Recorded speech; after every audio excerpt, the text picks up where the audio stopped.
तपस्या करना, जो भी भक्ति में दिए गए कुछ नियम है उसका पालन करना, या फिर वर्णाश्रम में जो भी तपस्या दिया गया है उसका, यानी शारीरिक कष्ट, शास्त्रों के आधार पर शरीर को कोई कष्ट अगर उठाना पड़े तो उठाने के लिए डरना नहीं, उसको करना है, ये तप बोलते हैं। और शौच यानी स्वच्छता, आंतरिक स्वच्छता, बाह्य स्वच्छता इत्यादि।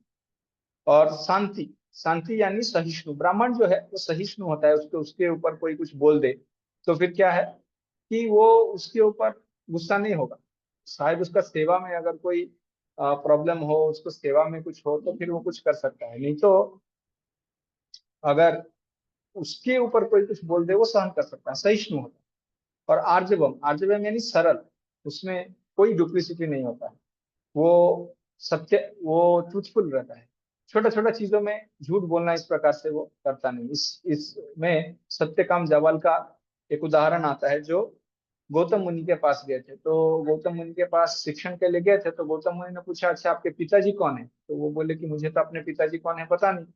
तो फिर सत्यकाम जाबाल को उन्होंने बोला ठीक है अपने माता से पूछिए। तो जब आप अपने माता से जाकर उन्होंने पूछा तो उनके माता ने बोला देखो बेटा, मैं बहुत दुर्भाग्यशील रही, मेरा बहुत पुरुषों के साथ संग हुआ है, तो कौन तुम्हारे पिता है उसके बारे में मुझे सही में पता नहीं है। और उन्होंने जैसे अपनी माता ने बताया उस प्रकार से आके गौतम मुनि को बता दिया। तो गौतम मुनि ने क्या कहा कि अरे आप ब्राह्मण हो, क्योंकि उन्होंने सच बताया, उन्होंने कुछ छिपाया नहीं इस प्रकार से। तो हालांकि थोड़ा कष्ट हो सकता है, लेकिन कोशिश करना चाहिए जितना हो सके उतना क्या करे, सत्य बोले। ज्ञान यानी शास्त्र में जो उक्त ज्ञान है, शास्त्रों का ज्ञान रहना। और विज्ञान यानी उस ज्ञान का अनुभूति होना, ऐसा नहीं कि वो तो ज्ञान तो है ही, लेकिन उस ज्ञान का अनुभूति होना उसको विज्ञान बोलते हैं। अपने जीवन में उसको उतारने के बाद, अपने जीवन में उसको मतलब एक सिद्धांत पे अपने प्रैक्टिस करने के बाद जो अनुभूति मिलता है या साक्षात्कार मिलता है उसको विज्ञान बोलते हैं। और आस्तिक्य, आस्तिक्य मतलब शास्त्रों के अंदर निष्ठा होना। देखिए शास्त्रों में जो भी कुछ वर्णित है शायद बहुत ऊंचा स्टैंडर्ड हो सकता है और शायद हम उसे फॉलो नहीं कर पाए, लेकिन उसमें आस्था जरूर होना चाहिए, इसलिए आस्तिक्य।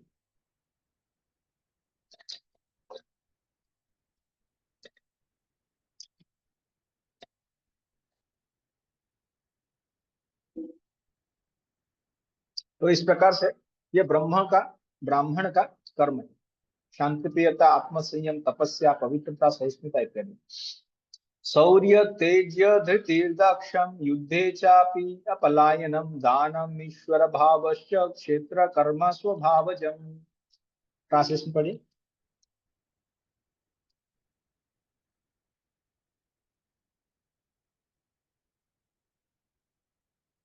हरे कृष्णा। वीरता, शक्ति, संकल्प, दक्षता, युद्ध में धैर्य, उदारता तथा नेतृत्व ये क्षत्रियो के स्वाभाविक गुण हैं।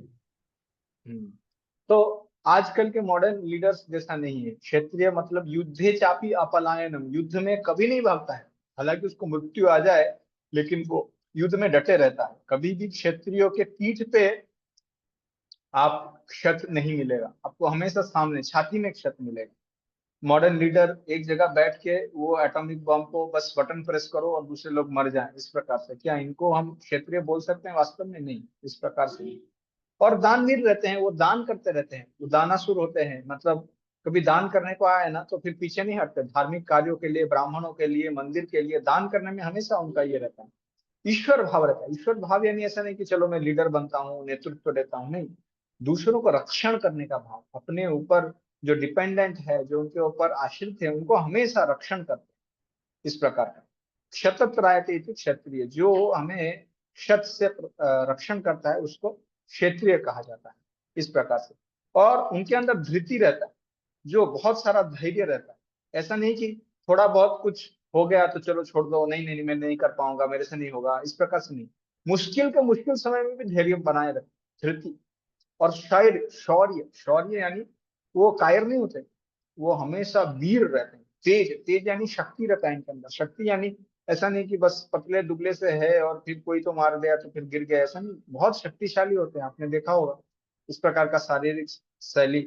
और दक्ष यानी कुशल, सभी प्रकार के ज्ञान या कोई कौशल उनको है। अगर नहीं है तो सीख के कर लेंगे। ऐसा नहीं कि नहीं ये आता है क्या, नहीं ये नहीं आता, वो आता है क्या, वो नहीं आता, नहीं, सीख के कर लेंगे। थोड़ा देर सीखेंगे उसको और फिर एक्सपर्ट, दक्ष। तो इस प्रकार से ये सारे जो है इनके अलग अलग गुण बताए गए हैं। कभी कभी ऐसा होता है, ये गुण के हिसाब से हम कभी बोल देते हैं ना, जिसके अंदर थोड़ा एनर्जी रहता है, जो थोड़ा जोर से बोलता है, हाथ पर उठा लेता है, किसी को मारने के लिए तैयार हो जाता है, बोलते हैं इनका क्षेत्रीय स्वभाव है। लेकिन वास्तव में क्षेत्रीय स्वभाव बहुत ऊंचा है। वो शौर्य है, तेज है, धृति है। ऐसा नहीं कि उसके अंदर सत्व गुण नहीं रहता, प्रिडोमिनेंटली रजोगुण रहता है, लेकिन सेकेंडरी गुण हमेशा क्या रहेगा, कौन सा गुण, सत्व गुण रहेगा। तो ब्राह्मण के अंदर तो प्रिडोमिनेटली सत्व गुण है, और बाकी गुण भी थोड़ा बहुत रहेंगे, लेकिन प्रिडोमिनेटली ब्राह्मण में सत्व गुण रहेगा। क्षत्रिय में प्रिडोमिनेटली रजोगुण रहेगा, लेकिन सेकेंडरी क्वालिटी सत्व गुण रहेगा। इस प्रकार से कृषि गोरक्षा वाणिज्यम वैश्य कर्म स्वभावजम परिचर्यात्मकम कर्म शूद्रस्यापि स्वभावजम।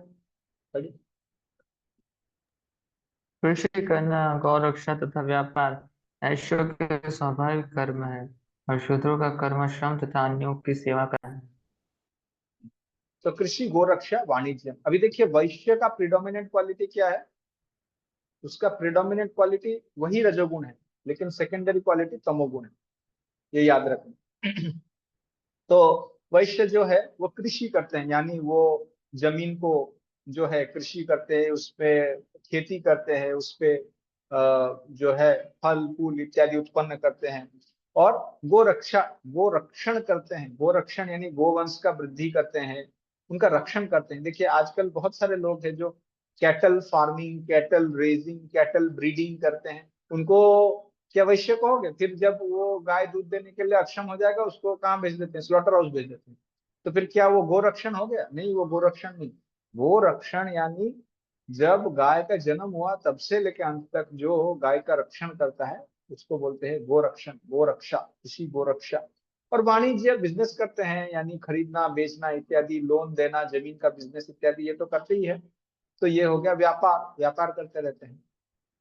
और परिचर्यात्मकम, जो बाकी तीन जो श्रेणी है उनका सेवा करते हैं, तो उनको क्या बोलते हैं, उनको शूद्र बोलते हैं। ऐसा नहीं कि शूद्र जो है एकदम पूरा नीच का है, उसको सब लोग, ये तो बस कुछ हजार साल पहले हुआ।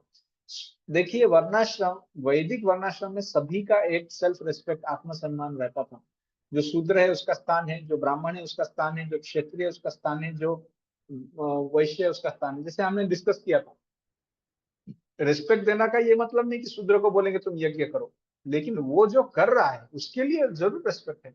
अगर कोई व्यक्ति है जो बहुत अच्छे से क्लीनिंग करता है पूरा, रास्ते में ड्रेन को, नाली को, सोसाइटी को, आपने देखा होगा ऐसे कई सारे लोग हैं बहुत अच्छे से, बहुत प्रामाणिकता से करते हैं। ऐसा, अगर ऐसा लोग नहीं रहेंगे तो फिर समाज साफ सुथरा, ये सोसाइटी कैसे रहेगा, नहीं रह सकता उस प्रकार से। और ये शूद्र कभी ऐसा नहीं सोचता था, अरे अरे मेरे को कितना काम करना पड़ रहा है, बेचारे तीन वर्णों का मुझे सेवा करना पड़ता है, बहुत एक्सप्लॉयटेशन है, बहुत यहाँ पे मेरे ऊपर जो है बोझ है, और मेरा सब फायदा उठा रहा है। ऐसा नहीं होता, ऐसा कभी नहीं होता। ये जो पिछले वर्ग, पिछले कुछ सालों में जब हुआ, और वैसा हुआ है कि ऊंचे जाति लोग नीचे जाति लोग को बहुत परेशान किए, उनको शोषण किए। अब इसका ये मतलब नहीं कि हम वो वर्णाश्रम सिस्टम को ही निकाल के फेंक दें। जैसे आंख में कोई इन्फेक्शन हुआ तो आंख को निकाल के फेंक दोगे, या फिर उसको ऑपरेशन, ऑपरेशन करना चाहिए।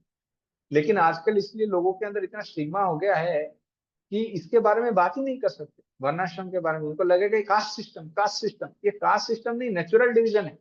प्रभुपाद ने बताया था, अगर आप कास्ट सिस्टम फॉलो नहीं करोगे, फिर भी आपके सोसाइटी में रिसर्चर है कि नहीं है, आपके सोसाइटी में एडमिनिस्ट्रेटर है कि नहीं है, आपके सोसाइटी में बैंकर, मर्चेंट, बिजनेसमैन है कि नहीं है, और आपके सोसाइटी में कोई क्लीनर या जो बाकी सारे क्लास इस तरह के है कि नहीं है, तो फिर कहाँ है वर्णाश्रम? आप उसको उठा सकते हो? ये तो नेचुरल डिवीजन है, ये तो रहेगा। तो इस प्रकार से प्रभुपाद ने रशिया में जब गए थे तब ये बताया। तो ये चार प्रकार के वर्ण भगवान ने सृष्टि किए।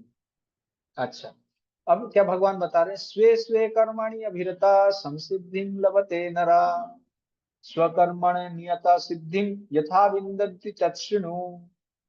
पढ़िए। अपने अपने कर्मों के गुणों का पालन करते हुए प्रत्येक व्यक्ति सिद्ध हो सकता है। अब तुम मुझसे सुनो कि यह किस प्रकार किया जा सकता हम्म। तो ये जो कार्य वर्णाश्रम में, जिसका जो कार्य है जब वो करता रहता है तो उससे उसको ज्ञान प्राप्त होता है, उससे समसिद्धि, उसको सिद्धि प्राप्त होती है। जिस प्रकार से एक मिट्टी से एक पद्म का फूल उठता है, उस प्रकार से उसके हृदय में ज्ञान होता है। तो इसलिए क्योंकि उसके अंदर निहित रहता है। अगर कोई व्यक्ति वर्णाश्रम के हिसाब से कार्य करता है तो सम सिद्धि, यानी ये कर्म का मार्ग है। यहाँ कर्म का मार्ग हमने जैसे बताया 41 से लेकर 48 श्लोक तक भगवान फिर से कर्म मार्ग के बारे में चर्चा कर रहे हैं, और किस प्रकार से जो व्यक्ति वर्णाश्रम कार्य में लगा है वो किस प्रकार से भगवान का अर्चना कर सकता है, किससे, अपने कार्य से किस प्रकार से अर्चना कर सकता है, इसके बारे में भगवान चर्चा कर रहे हैं। और अगर वो भगवान के लिए स्वे स्वे कर्मणि अभिरता समसिद्धिं लभते नरः स्वकर्मणा नियत सिद्धिं यथा विन्दति। तो अगर वो भगवत अर्पित निष्काम कर्म योग कर रहा है तो फिर क्या है कि उससे उसको कुछ और सिद्धि मिलेगा। और अगर साधारण निष्काम कर्म योग होगा वो ज्ञान मिलेगा। अगर वो इस प्रकार से सोचता है कि जो भी मैं कुछ कर रहा हूँ इससे भगवान का पूजा हो रहा है, तो फिर ये क्या हो जाएगा, इसका भगवत अर्पित निष्काम कर्म योग हो जाएगा। और इसमें निष्काम कर्म योग या भगवत अर्पित निष्काम कर्म योग का प्रमुख साधना क्या है, वो कार्य को करना, वो है साधना। साधना अलग अलग होता है अलग अलग मार्गों में, और ये है साधना। यतः प्रवृत्ति भूतानां येन सर्वम इदं ततं स्वकर्मणा तम अभ्यर्चा सिद्धिं विन्दन्ति मानवा। पढ़िए था। जो सभी प्राणियों का उद्गम है और सर्वव्यापी है, उस भगवान की उपासना करके मनुष्य अपना कर्म करते हुए पूर्णता प्राप्त कर सकता है। देखिए तात्पर्य में कभी कभी प्रभुपाद वर्णाश्रम के आधार पर लिखेंगे, कभी कभी कृष्ण भक्ति के आधार पर लिखेंगे। हमें दोनों का फर्क समझना चाहिए और जो है उसके हिसाब से प्रस्तुत करना चाहिए। पढ़िए। जैसा कि 15वें अध्याय में बताया जा चुका है, सारे जीव परमेश्वर के भिन्नांश है। इस प्रकार परमेश्वर ही सभी जीवों के आदि है। वेदांत सूत्रों में इसकी पुष्टि हुई है। जन्माद्यस्य अतः अतएव परमेश्वर प्रत्येक जीव के जीवन के उत्तम है। जैसा कि भगवत गीता के 7वें अध्याय में कहा गया है, परमेश्वर अपनी परा तथा अपरा इन दो शक्तियों के द्वारा सर्वव्यापी है।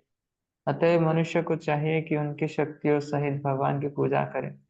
सामान्यतया वैष्णव जन परमेश्वर की पूजा उनकी अंतरंगा शक्ति समेत करते हैं। उनकी बहिरंगा शक्ति उनके अंतरंगा शक्ति का विकृत प्रतिबिंब है। बहिरंगा शक्ति पृष्ठभूमि है, लेकिन परमेश्वर परमात्मा रूप में पूर्ण का विस्तार करके हरे कृष्णा। सर्वत्र स्थित है। वे सर्वत्र समस्त देवताओं, मनुष्य और पशुओं के परमात्मा है। अतएव मनुष्य को यह जानना चाहिए कि परमेश्वर का भिन्नांश होने के कारण उसका कर्तव्य। हरे कृष्ण प्रभु। हाँ बोलिए। वे हाँ, लेकिन परमेश्वर परमात्मा रूप में पूर्णांश का विस्तार करके सर्वत्र स्थित है। वे सर्वत्र समस्त देवताओं, मनुष्य और पशुओं के परमात्मा। अतएव मनुष्य को यह जानना चाहिए कि परमेश्वर का चला गया आवाज। हरे कृष्णा। हरे हाँ कृष्णा हरे प्रभु जी, कृष्णा। आवाज आवाज नहीं आ रहा प्रभु जी इनका। होने के कारण हाँ उसका आवाज नहीं आ रहा। कर्तव्य है कि वह भगवान की सेवा हरे कृष्णा। देवेश्वर मुकुंद प्रभु आपका आवाज देवेश्वर कट मुकुंद रहा प्रभु, है। आवाज नहीं आ रहा। हरे कृष्णा। करते। ठीक है नीलाचल नारायण प्रभु आप पढ़ सकते हैं, आज्ञा प्रत्येक पालन व्यक्ति करें। यस को यस यस, कृष्ण प्रत्येक व्यक्ति को भावनामृत में सोचना भगवान की चाहिए। भक्ति करनी चाहिए। इस श्लोक में इसी की संस्तुति की गई है। प्रत्येक व्यक्ति को सोचना चाहिए कि फिर से आवाज चला गया। प्रत्येक व्यक्ति को सोचना चाहिए कि इंद्रियों के स्वामी ऋषिकेश द्वारा वह विशेष कर्म में प्रवृत्त किया गया है। अतएव जो जिस कर्म में लगा है उसी के फल के द्वारा भगवान श्री कृष्ण को पूजना चाहिए। यदि वह इस प्रकार से कृष्ण भावनामय हो कर सोचता है तो भगवत कृपा से वह पूर्ण ज्ञान प्राप्त कर लेता है। यही जीवन की सिद्धि है। भगवान ने भगवत गीता में 12.7 में कहा है, तेषामेवा समुद्धरता। परमेश्वर स्वयं ऐसे भक्त का उद्धार करते हैं। यही जीवन की सर्वोच्च सिद्धि है। कोई चाहे जिस वृत्ति परक कार्य में लगा हो, यदि वह परमेश्वर की सेवा करता है तो उसे सर्वोच्च सिद्धि प्राप्त होती धन्यवाद। तो देखिए, यत प्रवृत्ति भूताना, जो समस्त जीवों के सृष्टि करता है, और ये न सर्वमितम दतम, जो सर्वव्यापी है, तो उनका सेवा करे। किस प्रकार से सेवा करे? कोई वर्णाश्रम में कोई भी कार्य कर रहा हो, कोई ब्राह्मण है पूजा कर रहा हो, कोई क्षत्रिय है रक्षण कर रहा हो, कोई वैश्य है अपना कार्य कर रहा हो, तो किस चेतना से करे कि हे शायद भगवान मेरे कार्य से, मेरे वर्णाश्रम के जो कार्य मैं कर रहा हूँ, इस कार्य से भगवान खुश हो, या उससे भगवान संतुष्ट हो, या भगवान इससे प्रसन्न हो। इस प्रकार से कोई कार्य करता है तो फिर क्या हो जाता है? वो भगवत अर्पित निष्काम कर्म योग हो जाता है, साधारण निष्काम कर्म नहीं होता। इस प्रकार का निष्काम कर्म जो करता है, आगे वो भगवत भक्तों का संग से ज्ञान मिश्र भक्ति में चला जाता है। ज्ञान मिश्र भक्ति करते करते वो शांत रस को प्राप्त कर सकता है। लेकिन कोई साधारण निष्काम कर्म जो कर रहा हो तो क्या होगा? तो वो ज्ञान को प्राप्त करेगा, और ज्ञान योग का जब परिपूर्णता हो जाएगा वो ब्रह्म में लीन हो जाएगा। इस प्रकार से, ठीक। प्रभुपाद भक्तों का पॉइंट ऑफ व्यू से लिखते हैं, लेकिन वास्तव में ये निष्काम कर्म योग के बारे में है। लेकिन निष्काम कर्म योग भी दो प्रकार के हैं, हमने जिसे बोला, एक साधारण निष्काम कर्म योग, एक भगवत अर्पित निष्काम कर्म योग। भगवत अर्पित निष्काम कर्म योग करते करते व्यक्ति क्या होता है? ज्ञान मिश्र भक्ति में लग जाता है, भक्तों का संग के ऊपर आधारित, और फिर वो शांत रति इत्यादि प्राप्त करता है। श्रेयान् स्वधर्म विगुणः परधर्मासु अनिष्ठितात् स्वभाव नियतं कर्म कुर्वन् अपि किल्बिषाम्। अपनी वृत्ति परक कार्य को करना, चाहे वह कितना ही त्रुटिपूर्ण ढंग से हो, क्यों न किया जाए, अन्य किसी के कार्यों को स्वीकार करने और अच्छी प्रकार करने की उपेक्षा अधिक श्रेष्ठ है। अपने स्वभाव के अनुसार निर्दिष्ट कर्म कभी भी पाप से प्रभावित नहीं होते। तात्पर्य, भगवत गीता में मनुष्य के वृत्तिपूर्वक कार्य यानी स्वधर्म का निर्देश है। जैसा कि पूर्ववर्ती श्लोकों में वर्णन हुआ है, ब्राह्मण क्षत्रिय वैश्य तथा शूद्र के वर्णन हुआ है, ब्राह्मण क्षत्रिय वैश्य शूद्र के कर्तव्य उनके विशेष प्राकृतिक गुणों स्वभाव के द्वारा निर्दिष्ट होते हैं। किसी को दूसरे के कार्य का अनुकरण नहीं करना चाहिए। जो व्यक्ति स्वभाव से शूद्र के द्वारा किए जाने वाले कर्म के प्रति आकृष्ट हो, उसे अपने आप को झूठे ही ब्राह्मण नहीं कहना चाहिए, भले ही वह ब्राह्मण कुल में क्यों न उत्पन्न हुआ हो। इस तरह प्रत्येक व्यक्ति को चाहिए कि अपने स्वभाव के अनुसार कार्य करे, क्यों कोई भी कर्म निकृष्ट ग्रहित नहीं है यदि वह परमेश्वर की सेवा के लिए किया जाए। ब्राह्मण का वृत्तिपरक कार्य निश्चित रूप से सात्विक है, लेकिन यदि कोई मनुष्य स्वभाव से सात्विक नहीं है तो उसे ब्राह्मण के वृत्तिपरक कार्य धर्म का अनुकरण नहीं करना चाहिए। क्षत्रिय का प्रशासक के लिए अनेक अनेक ग्रहित बातें हैं। क्षत्रियो को शत्रु का वध करने के लिए हिंसक होना पड़ता है, और कभी कभी कूटनीति में झूठ भी बोलना पड़ता है। ऐसी हिंसा तथा कपट राजनीतिक मामलों में चलता है, लेकिन क्षत्रिय से यह आशा नहीं की जाती कि वह अपने वृत्तिपरक कर्तव्य त्याग कर ब्राह्मण के कार्य करने लगे। मनुष्य को चाहिए कि परमेश्वर को प्रसन्न करने के लिए कार्य करे। उदाहरणार्थ, अर्जुन क्षत्रिय था, वह दूसरे पक्ष से युद्ध करने से बच रहा था, लेकिन यदि ऐसा युद्ध भगवान कृष्ण के लिए करना पड़े तो पतन से घबराने की आवश्यकता नहीं है। कभी कभी व्यापारिक क्षेत्र में भी व्यापारी को लाभ कमाने के लिए झूठ बोलना पड़ता है। यदि वह ऐसा नहीं करे तो उसे लाभ नहीं हो सकता। कभी कभी व्यापारी कहता है, अरे मेरे ग्राहक भाई, मैं आपसे कोई लाभ नहीं ले रहा। लेकिन हमें यह समझना चाहिए कि व्यापारी बिना लाभ के जीवित नहीं रह सकता। अतएव यदि व्यापारी यह कहता है कि वह कोई लाभ नहीं ले रहा, तो इससे एक सरल झूठ समझना चाहिए। लेकिन व्यापारी को यह नहीं सोचना चाहिए कि चूंकि वह ऐसे कार्य में लगा है जिसे झूठ बोलना आवश्यक है, अतएव उसे इस व्यवसाय में यानी वैश्य कर्म को त्याग कर ब्राह्मण की वृत्ति ग्रहण करनी चाहिए। इसकी शास्त्रों द्वारा संस्तुति नहीं की गई। चाहे कोई क्षत्रिय हो, वैश्य हो या शूद्र, यदि वह इस कार्य से भगवान की सेवा करता है तो कोई आपत्ति नहीं है। कभी कभी विभिन्न यज्ञों का संपादन करते समय ब्राह्मणों को भी पशुओं की हत्या करनी होती है, क्योंकि इन अनुष्ठानों में पशु की बलि देनी होती है। इसी प्रकार यदि क्षत्रिय अपने कार्य में लगा रहकर शत्रु का वध करता है तो उस पर पाप नहीं चढ़ता। तुरंत तृतीय अध्याय में इन बातों की स्पष्ट एवं विस्तृत व्याख्या हो चुकी है। हर मनुष्य को यज्ञ के लिए अथवा भगवान विष्णु के लिए कार्य करना चाहिए। निजी इंद्रिय तृप्ति के लिए किया गया कोई भी कार्य बंधन का कारण है। निष्कर्ष यह निकला कि मनुष्य को चाहिए कि अपने द्वारा अर्जित विशेष गुण के अनुसार कार्य में प्रवृत्त हो और परमेश्वर की सेवा करने के लिए ही कार्य करने का निश्चय करे। धन्यवाद। लंबा तात्पर्य है प्रभुपाद जी का। तो देखिए इसमें क्या बोल रहे हैं भगवान ये अच्छा है कि तुम्हारे लिए जो कार्य करो, वर्ण पर आधारित जो कार्य है वो करो, भले इसमें कोई त्रुटि क्यों ना हो, लेकिन दूसरे का कार्य अत्रुटिपूर्ण बहुत अच्छे से करने से आपको फायदा नहीं होने वाला। इसका पूरा तात्पर्य प्रभुपाद जी वर्णाश्रम के आधार पर लिखा है, भक्ति का पर्सपेक्टिव नहीं दिया, आप देखोगे ऐसा। तो विश्वनाथ चक्रवर्ती ठाकुर कहते हैं कि किसी और का ये देखते हुए कि मेरा कार्य जो है वो तो रजोगुण में है, किसी और का कार्य जो है सत्वगुण में है, तो फिर क्यों ना मैं सात्विक चीजें करने लगूं।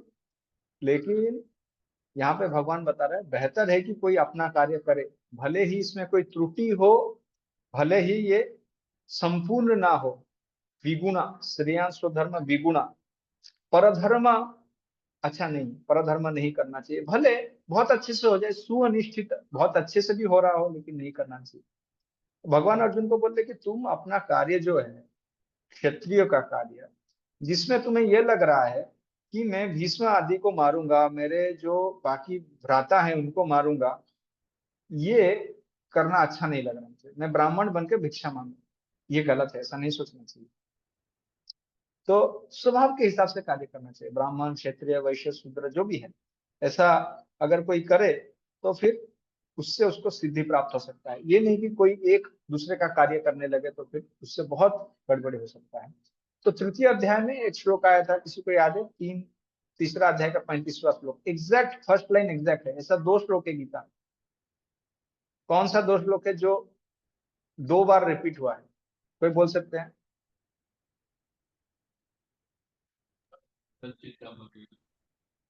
हरे कृष्णा। यस प्रभु जी, याद कर रहे एक्चुअली। मनमना भव मत भक्त। हाँ, हाँ, ये 2 बार है और ये श्लोक भी बार है। ठीक है। श्रेयांश धर्म वाला। हाँ, श्रेया स्वधर्म विगुणा परधर्म स्वनिष्ठिता, यहाँ तक तो सेम है। उसके बाद स्वधर्म निधनम श्रेया परधर्म भयावह, तृतीय अध्याय में आता है, एग्जैक्ट श्लोक यही आता है। तो कर्मयोग यहाँ पे बताया गया है कि अगर कोई क्षेत्रीय कार्य करे लेकिन उसमें कोई गड़बड़ हो, लेकिन बेहतर है वो ये करे ना कि वो ब्राह्मण का कार्य करे। ब्राह्मण का कार्य यानी ये सब छोड़ के भिक्षा मांगने चले जाए। अच्छा, क्या ये प्रिंसिपल भक्ति में हम इसको अप्लाई कर सकते हैं? एक तरीके से कर सकते हैं। क्या होता है, सबसे पहले वो स्वधर्म यहाँ पे लिखा गया है, लेकिन स्वधर्म को हम सेवा के हिसाब से अगर देखें तो जब पहले पहले, अभी तो आप लोग को सेवा मिल गया होगा, लेकिन जब पहले सेवा का एलोकेशन होता है तो क्या लगता है, अरे मेरा सेवा ना उतना अच्छा नहीं है, उसका सेवा बहुत अच्छा है। बुक डिस्ट्रीब्यूटर को लगता है यूथ प्रीचिंग अच्छा है, यूथ प्रीचर को लगता है टेम्पल मैनेजमेंट अच्छा है, टेम्पल मैनेजर को लगता है डीटी वर्शिप अच्छा है, डीटी वर्शिप को लगता है फंड कलेक्शन अच्छा है, फंड कलेक्टर को लगता है मैं किचन में सेवा अच्छा है। इस प्रकार के सबको लगता है कि दूसरे का सेवा बहुत अच्छा है, बस मेरा ही सेवा जो है ना उतना अच्छा नहीं। तो ये एक तरीके का अंडरस्टैंडिंग होगा। लेकिन भक्ति में हम ये विचार नहीं करते हैं कि मेरा गुण क्या है, मेरा स्वभाव क्या है। वास्तव में हम गुरु के आधार पर चलते हैं। गुरु ने निर्देश दिया ब्राह्मण को, किए बोला कि आप क्षत्रियों का कार्य करो, तो क्षत्रिय का कार्य करेगा। अगर कोई वर्णाश्रम में तथाकथित वैदिक वर्णाश्रम का व्यक्ति रहेगा, वो तो पूरा डिस्टर्ब हो जाएगा। वो ये श्लोक को कोट करेगा, बोला बेहतर है कि मैं अपना कार्य करूं, मैं क्यों किसी और का करूं, इस प्रकार से। लेकिन हम देखते हैं एक बार आज्ञा मिल गया गुरु का, तो फिर जो भी आज्ञा मिले उस हिसाब से हम कार्य करते हैं। ये ऊंचा ये नीचा इस प्रकार से कभी देखते नहीं। ब्राह्मण जो है वो क्षत्रिय का, क्षत्रिय जो है वैश्य का, वैश्य जो है ब्राह्मण का, या फिर शूद्र का, इस प्रकार से कोई भी कर सकता है, इसमें कुछ ये नहीं। और वर्णाश्रम ड्यूटी, हमारा जो सेवा रहता है, एग्जैक्टली उसको वर्णाश्रम ड्यूटी नहीं बोल सकते। ये सेवा में भी थोड़ा थोड़ा प्रारंभ में एक सकाम भाव रहता है, लेकिन धीरे धीरे सेवा करते करते वो निष्काम में परिणत हो जाता है, और फिर आगे जाके तो वो शुद्ध भाव में परिणत हो जाता है। इस प्रकार से हम देखते हैं वैदिक वर्णाश्रम में भी कोई कोई हैं जो ब्राह्मण कुल में जन्म लिए लेकिन क्षत्रिय का कार्य किए, या फिर क्षत्रिय कुल में जन्म लिया और ब्राह्मण का कार्य किया। क्या उदाहरण है इसका भागवतम में या फिर वेदों में, कोई बता सकते हैं? एक ब्राह्मण के कुल में जन्म लिए और क्षत्रिय का कार्य किया, हाँ करेक्ट। और एक क्षत्रिय का कुल में जन्म लिए और ब्राह्मण का कार्य किया, ये विश्वामित्र होगा। दूसरा वाला क्या होगा? वशिष्ठ, वशिष्ठ मुनि। वशिष्ठ ने परशुराम। ब्राह्मण का कार्य किए थे। हाँ हरे कृष्ण। परशुराम। परशुराम, परशुराम करेक्ट। अभी आपका आवाज आगे बैक। तो परशुराम भगवान के अवतार है, एक प्रकार से देखा जाए शक्ति आवेश अवतार है, लेकिन वो ब्राह्मण के कुल में जन्म लेने के बावजूद भी वो क्या किए, वो क्षत्रिय का कार्य किए, इस प्रकार से। तो यहाँ पे भगवान ये बता रहे। तो हर वर्ण में कुछ ना कुछ कमियां रहती है। जैसे ब्राह्मण है, यहाँ पे प्रोपाल लिखते हैं ब्राह्मण को पशु हत्या करना पड़ सकता, तो कुछ ना कुछ हिंसा है ही। पशु हत्या यानी वैदिक ब्राह्मण जो है वो जब अश्वमेध यज्ञ करेगा, गोमेध यज्ञ करेगा, तो पशु का हत्या करना पड़ता है, तो कोई ना कोई हिंसा तो है ही। और क्षत्रियो को तो साधारणतः शत्रु को मारना पड़ता है, वो तो हिंसा है। वैश्य को झूठ बोलना पड़ सकता है। और जो जो शूद्र है उसे भी कुछ इस प्रकार से मालिक जो भी बोले, जो भी कार्य बोले, कितना भी अच्छा हो कितना भी बुरा हो, वो करना पड़ सकता है। तो ये करने का फायदा क्या है? जो वैदिक वर्णाश्रम में जो व्यक्ति वर्णाश्रम कार्य करता है, उससे वो शारीरिक चेतना से बाहर आते आते वो मोक्ष की तरफ अग्रसर होता है। ये उसका ये समझना चाहिए। तो ये सारे इसके जो दोष हैं उसको हम एक्सेप्ट करते हैं क्योंकि ये विधिवत है। आगे इसका दोष के बारे में श्लोक में बताएंगे। सहजम कर्म कौन्तेय सदोषमापि न त्यजेत, सर्वारंभा ही दोषेण धूमेन गिरावृता इव वृता। पढ़िए इसका ट्रांसलेशन। प्रत्येक उद्योग किसी न प्रत्येक किसी दोष से आवृत पढ़िए अच्छा पढ़िए पढ़िए। प्रत्येक उद्योग किसी न किसी दोष से आवृत होता है, जिस प्रकार अग्नि धुएं से आवृत रहती है। अतएव है कुंती पुत्र, मनुष्य को चाहिए कि स्वभाव से उत्पन्न कर्म को भले ही वह दोषपूर्ण क्यों न हो, कभी त्यागे नहीं। तात्पर्य, अब फिर बद्ध जीव में सारा कर्म भौतिक गुणों से दूषित रहता है, यहाँ तक कि ब्राह्मण तक को ऐसे यज्ञ करने पड़ते हैं जिसमें पशु हत्या अनिवार्य है।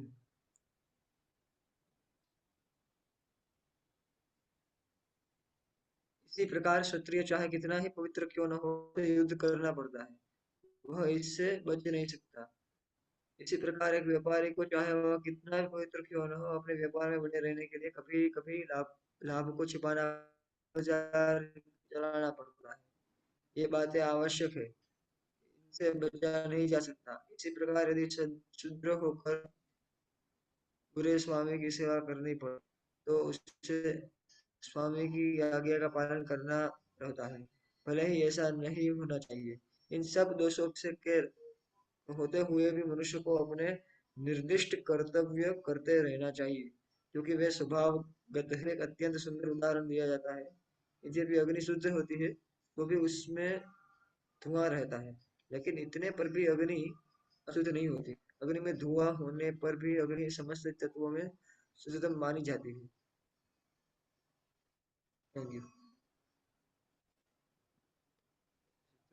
यदि कोई क्षत्रिय की वृत्ति त्याग कर ब्राह्मण की वृत्ति ग्रहण करना पसंद करता है तो उसको इसकी कोई निश्चितता। कोई निश्चितता नहीं रहती नहीं है कि ब्राह्मण वृत्ति में कोई अरुचिकर कार्य नहीं होंगे। अतएव कोई यह निष्कर्ष निकाल सकता है कि संसार में प्रकृति के कल्मश से कोई भी पूर्णतः मुक्त नहीं है। इस प्रसंग में अग्नि तथा धुएं का उदाहरण अत्यंत उपयुक्त है। यदि ठंड के दिनों में कोई अग्नि से कोयला निकलता है तो कभी कभी धुएं से आंखें शरीर के अन्य भाग दिखते हैं, लेकिन इन प्रतिकूल परिस्थितियों के इसी बावजूद प्रकार भी किसी को अपनी सहज वृत्ति इसलिए नहीं त्याग देनी चाहिए कि कुछ अधक तत्व आ गए हैं। अभी तो मनुष्य को चाहिए कि कृष्ण भावनामृत में रहकर अपने वृत्ति परक कार्यों से परमेश्वर की सेवा करने का संकल्प ले। यही सिद्धि अवस्था यह सिद्धि अवस्था है। जब कोई भी वृत्तिपूर्वक कार्य भगवान को प्रसन्न करने के लिए किया जाता है तो उस कार्य के सारे दोष शुद्ध हो जाते हैं। जब भक्ति के संबंधित कार्य कर्म फल दर्शन कर सकता है और यही आत्म साक्षात्कार है। नहीं। तो बहुत अच्छे से हम देखते हैं यहाँ पे समझाया गया है। तो भगवान अर्जुन को बताते हैं, अर्जुन ये केवल आपको परेशानी नहीं है अपना वृत्ति चलाने में, ये परेशानी तो सारे वर्णों को है। ऐसा नहीं है कि आप क्षत्रिय है आपको, और क्योंकि सहजम आपके स्वभाव के हिसाब से जो कार्य है उसको आप छोड़कर, क्योंकि उसमें थोड़ा सा फॉल्ट या फिर मुश्किल है, इस प्रकार से आप उसको त्याग कर दूसरा कार्य करो। आप अग्नि से अगर धुएं निकाल दो, अगर तो फिर अग्नि क्या कर सकता है, ठंडक हटा सकता है, या जो अंधकार है उसको हटा सकता है। अग्नि से को प्रज्वलित करके आप भोजन पका सकते हो। तो थोड़ा सा बस जो कोई भी कार्य में गलती हो उसको हटा दिया तो उसका जो मेजर पोर्शन है, जो बड़ा भाग है, उससे कोई अच्छा चीज हो सकता है, उससे शुद्धिकरण हो सकता है चेतना। इस प्रकार से तो सर्व आरंभ ही दोषेन, कोई भी कार्य आप करें इसमें परफेक्शन ये मिलना, मतलब आप 100% इसमें कोई भी एरर नहीं होगा, वैसा नहीं हो पाएगा। अपना स्वाभाविक वृत्ति के हिसाब से करना चाहिए। और जिस प्रकार से कोई ये कार्य करता है तो फिर क्या होता है आगे आगे, वो उसका चेतना शुद्धि होता है, वो शारीरिक चेतना से बाहर आता है। जब कोई वर्णाश्रम का कोई भक्ति में नहीं है, साधारण व्यक्ति है, वैदिक काल में या फिर आज के काल में तो ऐसा बहुत विरल है, लेकिन फिर भी जो वर्णाश्रम का अपना कार्य करता रहता है उसका हृदय शुद्धिकरण होता है, और बाद में क्या होता है, वो संन्यास ग्रहण करके ज्ञान के मार्ग में चलता है, या फिर वो निष्काम कर्म योग करता रहता है, समाज में एक उच्चतर एग्जाम्पल, एक उदाहरण स्थापित करने के लिए निष्काम कर्म योग में लगा रहता है। इस प्रकार से ये हो गया दो चीज, अगर निष्काम कर्म योगी आगे आगे जाता है ज्ञान प्राप्त होता है, और ज्ञान के मार्ग में बढ़ने के लिए संन्यास तो लेना ही लेना है, तो संन्यास लेके वो ज्ञान के मार्ग में आगे बढ़ता है, नहीं तो निष्काम कर्म योग में लगा रहता है एक उदाहरण स्थापित करने के लिए। तीसरा, अगर उसको भक्तों का संग मिल गया तो फिर वो भगवत अर्पित निष्काम योग करके ज्ञान मिश्र भक्ति, जैसे हमने बताया, करके शांत रति इत्यादि प्राप्त कर सकता है। तो ये समझ में आए। तो हमें यहाँ से भक्ति का पर्सपेक्टिव से क्या सीखना चाहिए, कि हम कोई भी कार्य करें उसको 100% परफेक्ट करना बहुत मुश्किल है। कभी कभी एक्सपेक्टेशन होता है ऐसा भक्तों का कि बहुत अच्छे से करें, लेकिन बहुत अच्छे से कोशिश कर सकते हैं, लेकिन 100% ठीक होगा ऐसा नहीं। और लग सकता है कि अगर मैं दूसरी जगह जाऊं तो अच्छा करूं, इनिशियली ये बहुत इस प्रकार से लगता है कि मैं इस कार्य करूं तो अच्छे से कर सकता हूँ, वो कार्य करूं तो अच्छे से कर सकता हूँ। जो कार्य मुझे दिया गया है, वो जो सेवा मुझे दिया गया है, उस सेवा को छोड़ के बाकी सारे सेवा मैं अच्छे से कर सकता हूँ, लेकिन ये अच्छे से नहीं कर सकता क्योंकि ये मुझे दिया गया है। इस प्रकार से मानसिकता रह सकता है साधक में। तो ये सही नहीं है। इस प्रकार से ये भक्ति का एक छोटा पर्सपेक्टिव है इस प्रकार से। हरे कृष्णा। हाँ, हरे कृष्ण, बोलिए।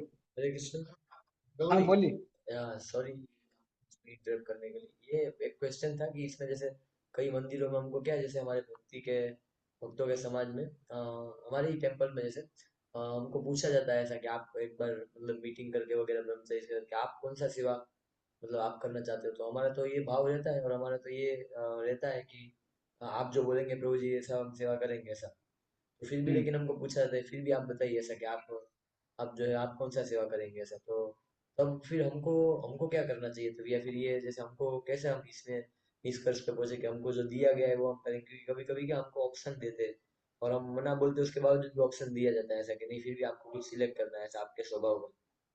तो इस केस में हम क्या कर सकते हैं? बहुत अच्छा प्रश्न है, प्रामाणिक है प्रश्न। आ, देखिए, उसमें सबसे आपको वही चुनना चाहिए जिसमें आप भक्ति को बहुत अच्छे से कर सकते हो। अगर आपका ये भाव है कि मुझे जो भी दिया गया है मैं उसको करूंगा गुरु की प्रसन्नता के लिए, कृष्ण की प्रसन्नता के लिए, और भक्ति में डिस्टर्ब नहीं होगा, मेरा साधना डिस्टर्ब नहीं होगा, मेरा मानसिकता डिस्टर्ब नहीं होगा, मेरा एटीट्यूड खराब नहीं होगा, आगे जाके जो बताया गया है मैं वो करूंगा, तो फिर वो बहुत अच्छा है। जो बताया गया है वो कीजिए, आप ऐसे बोल सकते हैं। लेकिन साधारणतः अगर आपका कोई नेचर है, आपको अट्रैक्शन है कोई सेवा के प्रति, अलग अलग भक्तों का अलग अलग अट्रैक्शन हो सकता है, कोई डीटी वर्शिप के प्रति, कोई यूथ प्रीचिंग, कोई बुक डिस्ट्रीब्यूशन, कोई मैनेजमेंट, कोई कुकिंग, कोई क्लीनिंग, इस प्रकार से कोई भी सेवा के प्रति आकर्षण हो सकता है, या फिर अकाउंट्स, कोई भी सेवा हो सकती है। तो अगर लगता है कि ये सेवा करते करते मैं भक्ति में बहुत अच्छे से बढ़ सकता हूँ, मेरा साधन डिस्टर्ब नहीं होगा, मैं बहुत अच्छे से कंट्रीब्यूट कर सकता हूँ, मतलब मेरा 100% दे सकता हूँ, तो फिर वो लेना चाहिए। लेकिन साधारणतः पहले 4-5 साल तक तो पता ही नहीं चलता कि क्या सेवा करना चाहिए, या यहाँ तक कि 10 साल तक तो, बट हमारे सीनियर्स इसलिए बोलते हैं कि जो बताया गया है वो करो। लेकिन अगर ऑप्शन है और आपके पास वो इंडिपेंडेंस है तो फिर क्यों नहीं। अगर आपको पता है कि उस सेवा में अच्छे से कंट्रीब्यूट कर सकते हो तो जरूर करना चाहिए। ऐसा कृष्णा भक्ति में ऐसा नहीं है कि आपको एक प्रकार का, सबका इंडिविजुअल अट्रैक्शन हो सकता है। अभी पहले के जमाने में इस्कॉन में कैसा था कि प्रभुपाद के समय पे या फिर उसके बाद में भी जो बताया गया वो करो, लेकिन समय बदलता जा रहा है, जनरेशन बदलते जा रहे हैं, तो फिर अलग प्रकार से अभी जो है सीनियर्स गाइड कर रहे हैं। हमारे मंदिर में भी ऐसा ही होता है। लेकिन जो ऑप्शन सिलेक्ट किया वो मिला तो बहुत अच्छी बात है, नहीं भी मिला तो ठीक है, करते रहेंगे। लेकिन इसको नेग्लेक्ट नहीं कर सकते। अगर आपका कोई नेचर है और आप बाद में जाके अनुशोचन नहीं करना चाहिए। एक बार बोल दिया प्रभु जी आप जो बोलेंगे हम वही करेंगे, और फिर लेने के बाद सोच रहे हो, अरे क्यों ऐसा बोला, अच्छा होता है कि मैं वो ऑप्शन ले लेता। वैसा नहीं होना चाहिए। 100% इसके साथ आगे बढ़ना चाहिए। चलो मैं ये दिया है तो ये करूंगा। तो जहाँ पे भी ऐसा इंस्पिरेशन है, क्योंकि ऑलरेडी ऑप्शन भी है आपके पास, तो फिर करते रहो उसके हिसाब से। ठीक है, ओके। तो आगे भगवान अभी क्या बताएंगे, ये जो निष्काम कर्म योगी है ये किस प्रकार से संन्यास ग्रहण करता है। आसक्त बुद्धि सर्वत्र जितात्माना विगत स्पृह निष्क्रिय सिद्धिं परमां संन्यासेनाधिगच्छति। बढ़िया ट्रांसलेशन। जो आत्मसंयमी तथा अनासक्त है एवं जो समस्त भौतिक भोगों की परवाह नहीं करता, वह संन्यास के अभ्यास द्वारा कर्मफल से मुक्ति की सर्वोच्च सिद्ध अवस्था प्राप्त कर सकता है। तात्पर्य: सच्चे संन्यास का अर्थ है कि मनुष्य सदा अपने को परमेश्वर का अंश मानकर यह सोचे कि उसे अपने कार्य के फल को भोगने का कोई अधिकार नहीं है, क्योंकि वह परमेश्वर का अंश है, अतः उसके कार्य का फल परमेश्वर द्वारा भोगा जाना चाहिए। यही वास्तव में कृष्ण भावनामृत है। जो व्यक्ति कृष्ण भावनामृत में स्थित होकर कर्म करता है वही वास्तव में सन्यासी है। ऐसी मनोवृत्ति होने से मनुष्य संतुष्ट रहता है, और क्योंकि वह वास्तव में भगवान के लिए कार्य कर रहा होता है, इस प्रकार वह किसी भी भौतिक वस्तु के लिए आसक्त नहीं होता। वह भगवान की सेवा से प्राप्त दिव्य सुख से परे किसी भी वस्तु से आनंद न लेने का आदी हो जाता है। सन्यासी को पूर्व कार्यकलापों के बंधन से मुक्त माना जाता है, लेकिन जो व्यक्ति कृष्ण भावनामृत में होता है वह बिना संन्यास ग्रहण किए ही यह सिद्धि प्राप्त कर लेता है। यह मनोदशा योगारूढ़ या योग की सिद्धावस्था कहलाती है। जैसा कि तृतीय अध्याय में पुष्टि हुई है, यत्स्वात्मरतिरेव स्यात्। जो व्यक्ति अपने में संतुष्ट रहता है उसे अपने कर्म से किसी प्रकार के बंधन का भय नहीं रह जाता। धन्यवाद। तो यहाँ पे संन्यास के बारे में बात होता है कि निष्काम कर्म योगी जो आगे बढ़ता जाता है तो कौन सा क्वालिफिकेशन होता है उसको। आसक्त बुद्धि, उसका बुद्धि जो है इंद्रिय वस्तु के प्रति आकर्षित नहीं होता, आसक्त बुद्धि। और क्या है, जितात्मा, उसका मन जो है वो मन को जीत लिया है, मन को आपने संयमित कर लिया है। विगत स्पृह, उसको ब्रह्मलोक तक जाने का भी इच्छा नहीं है। संन्यासन, संपूर्णतः भौतिक चीजों से वो अपने आप को विरक्त कर लेता है। नैष्कर्म्यम, फिर वो जो है वो सिद्धि प्राप्त कर सकता है। ये इस प्रकार का जिसका गुणवत्ता है वो क्या कर सकता है, वो संन्यास ग्रहण कर सकता है, निष्काम कर्म योगी। देखिए निष्काम कर्म योगी जब अपना साधन प्रारंभ करता है, वो कौन सा किस प्रकार की सोच, किस प्रकार की आइडेंटिटी लेके प्रारंभ करता है कि मैं ब्राह्मण हूँ, मैं वैश्य हूँ, मैं क्षत्रिय हूँ, मैं शूद्र हूँ, इस प्रकार से। और आगे बढ़ते बढ़ते वो जाता है, तब संन्यास लेके वो ज्ञान के मार्ग में जाता है, उसको संन्यास लेना पड़ता है। लेकिन भक्ति में आप देखिए कि प्रारंभ से क्या, ये जो भक्ति जो साधना में लगा हुआ है, जो साधक है, उसको प्रारंभ से ये ज्ञात है कि मैं शरीर नहीं, मैं आत्मा हूँ, कि मैं कृष्ण का दास हूँ और इस फल को मैं भोग नहीं रहा हूँ, ये भगवान की प्रसन्नता के लिए। तो फिर संन्यास तो अंतर्निहित है उसके अंदर। क्या है, वो संन्यास अंतर्निहित है, उसको अलग से संन्यास लेने का कोई उसको जरूरी नहीं है। भक्ति में कोई प्रामाणिक रूप से कोई भी आश्रम में रह के, कोई भी वर्ण में रह के अगर भक्ति कर रहा है, शुद्ध भक्ति कर रहा है, तो वो सन्यासी है। लेकिन कोई सन्यास ले भी सकता है, क्यों लेगा? जो 24 घंटा भगवान का सेवा करना चाहता है, जो और से और सेवा करना चाहता है, या फिर उस वर्ण या उस आश्रम में रह के भगवान को और प्रसन्न करना चाहते हैं, तो सन्यास ले सकते हैं। तो सन्यास अलग से कहाँ पे जरूरी होता है? ज्ञान मार्ग में। भक्ति में कोई प्रामाणिक रूप से कर रहा है भक्ति, तो फिर वो ऑलरेडी वो सन्यासी है। लेकिन फिर भी वो ले सकता है, क्यों ले सकता है? वही भगवान का सेवा के लिए ले सकता है, क्यों नहीं ले सकता? तो इस प्रकार से अभी ये सारा जो चल रहा है, ये निष्काम कर्म योग पर चल रहा है आगे, और ज्ञान योग पर चल रहा है। तो फिर आगे भगवान 56वें श्लोक के आगे को भक्ति के बारे में बताएंगे। तो यहाँ पे भगवान क्या बताते हैं? सिद्धिं प्राप्तो यथा ब्रह्म तथा आपनोति निबोध में समासेनैव कौन्तेय निष्ठा ज्ञानस्य या परा। पढ़िए। हे कुंती पुत्र, जिस तरह इस सिद्धि को प्राप्त हुआ व्यक्ति परम सिद्ध अवस्था अर्थात ब्रह्म को, जो सर्वोच्च ज्ञान की अवस्था है, प्राप्त करता है, उसका मैं संक्षेप में तुमसे वर्णन करूंगा, इससे तुम जानो। तात्पर्य: भगवान अर्जुन को बताते हैं कि किस तरह कोई व्यक्ति केवल अपने वृत्तिपरक कार्य में लगकर परम सिद्ध अवस्था को प्राप्त कर सकता है, यदि यह कार्य भगवान के लिए किया गया हो। यदि मनुष्य अपने कर्म के फल को परमेश्वर की तुष्टि के लिए ही त्याग देता है, तो उसे ब्रह्म की चरम अवस्था प्राप्त हो जाती है। यह आत्म साक्षात्कार की विधि है। ज्ञान की वास्तविक सिद्धि सिद्ध कृष्ण भावनामृत प्राप्त करने में है। इसका वर्णन अगले श्लोक में किया गया है। तो एक तो है, देखिए निष्काम कर्म योग जनरल मैंने जैसे बताया था, उसका भगवान वर्णन करते हैं। और एक है कि जो भगवत अर्पित निष्काम कर्म योग, जो भगवान ने बताया स्वकर्मणा तम अभ्यर्चा। तम यानी वहां पे भगवान को इंगित करता है, अभ्यर्चा यानी पूजा करना है। स्वकर्मणा अपने कर्म के द्वारा, तम अभ्यर्चा उनका आप पूजा कीजिए, सिद्धि मिन्नति मानव, इस प्रकार से। तो कोई निष्काम कर्म योगी है और भक्तों का संग मिलता है, तो फिर वो क्या होता है, वो भगवत अर्पित निष्काम कर्म योग में करने में लग जाता है। तो कोई भी निष्काम कर्म योगी हो, उसको भक्ति में आने के लिए वैष्णव संग लगता ही लगता है। और यहाँ पे क्या बताया गया? निष्काम कर्म योगी का पराकाष्ठा जो है वो है निष्ठा ज्ञानस्य या परः। निष्ठा ज्ञानस्य या परः, जो अवस्था है ज्ञान का, संपूर्ण ज्ञान का वो प्राप्त कर लेता है, या ब्रह्म की प्राप्ति कर लेता है। ऐसा नहीं कि ब्रह्म में लीन हो जाता है, वो अनुभूति प्राप्त कर लेता है, वो शरीर नहीं, वो आत्मा है। और जब वो प्राप्त कर लेता है, तो फिर उसमें क्या क्या गुण देखे जा सकते हैं, ये आगे के श्लोक में बताएंगे। देखिए आज हमने कहाँ से चालू किया? 41 श्लोक से चालू किया, जहाँ पे भगवान ने ये बताया कि 4 क्लासिफिकेशन है वर्णों का। फिर एक एक वर्णों का क्वालिटीज भगवान ने बताया। फिर भगवत अर्पित निष्काम कर्म योग कैसे कर सकते हैं उसके बारे में बताया, पूरा सिस्टमेटिकली भगवान बताते हैं। और फिर भगवान बताते हैं कि ये नहीं सोचना चाहिए कि इसको करने से अच्छा होगा, उसको करने से अच्छा होगा। जो आपको दिया गया है उसको अच्छे से करो, क्योंकि हर स्थिति में, हर वर्ण में, हर आश्रम में कुछ ना कुछ धुआं रहेगा, और कुछ ना कुछ लाइट रहेगा, कुछ ना कुछ उसको, उसका आनंद भी रहेगा, कुछ प्रॉब्लम भी रहेगा, इस प्रकार से।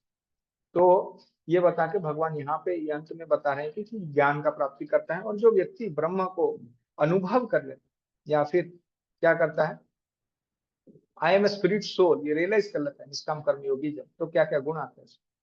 बुद्ध्या विशुद्धया युक्त धृत्या आत्मानं नियम्य च शब्दादीन विषयान् त्यक्त्वा राग द्वेष विदुषया विविक्त सेवी लघुआशी यत्वा काय मनस ध्यान योग परो नित्यम वैराग्यम समुपाश्रितः अहंकारं बलं दर्पं कामं क्रोधं परिग्रहं विमुच्य निर्ममः शांत ब्रह्म भूयाय कल्पते। पढ़ी।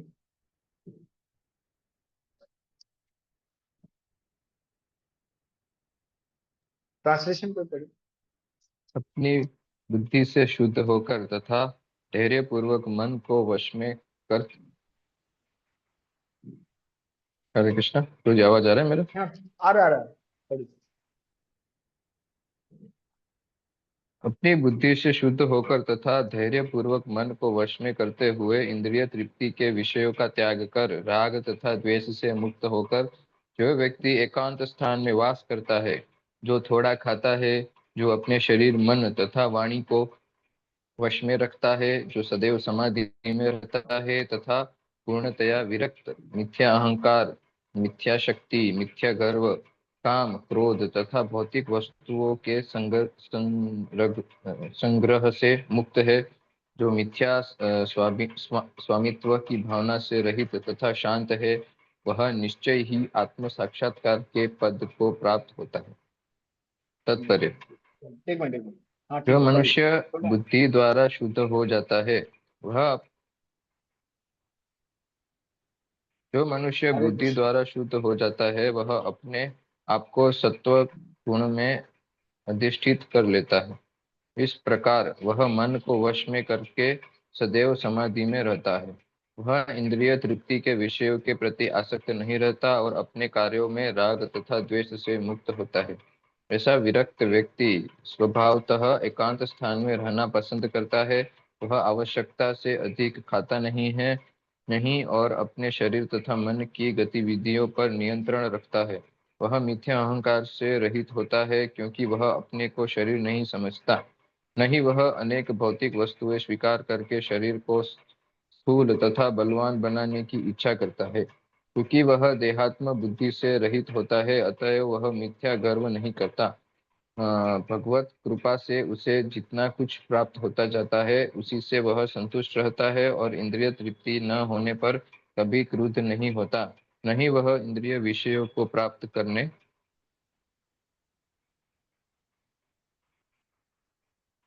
के लिए प्रयास करता है। के लिए प्रयास करता है। इस प्रकार जब वह मिथ्या अहंकार से पूर्णतया मुक्त हो जाता है तो वह समस्त भौतिक वस्तुओं से विरक्त बन जाता है और यही ब्रह्म की आत्म साक्षात्कार अवस्था है। यह ब्रह्मभूत अवस्था कहलाती है। जब मनुष्य देहात्म बुद्धि से मुक्त हो जाता है तो वह शांत हो जाता है और उसे उत्तेजित नहीं किया जा सकता। इसका वर्णन भगवत गीता में 2.70 इस प्रकार हुआ है। आपूर्यमाणम अचलम प्रतिष्ठम समुद्रमाप प्रविशन्ति यद्वत् तद्वत् कामायम प्रविशन्ति सर्वे स शांतिमाप्नोति न काम कामी। जो मनुष्य इच्छाओं के अनवरत प्रवाह से विचलित नहीं होता, जिस प्रकार नदियों के जल के निरंतर प्रवेश करते रहने और सदा भरते रहने पर भी समुद्र शांत रहता है, उसी तरह केवल वही शांति प्राप्त कर सकता है, वह नहीं जो ऐसी इच्छाओं की तुष्टि के लिए निरंतर उद्योग करता रहता है। धन्यवाद। तो यहाँ पे भगवान ने इस अध्याय में इससे पहले सात्विक बुद्धि के बारे में बताया।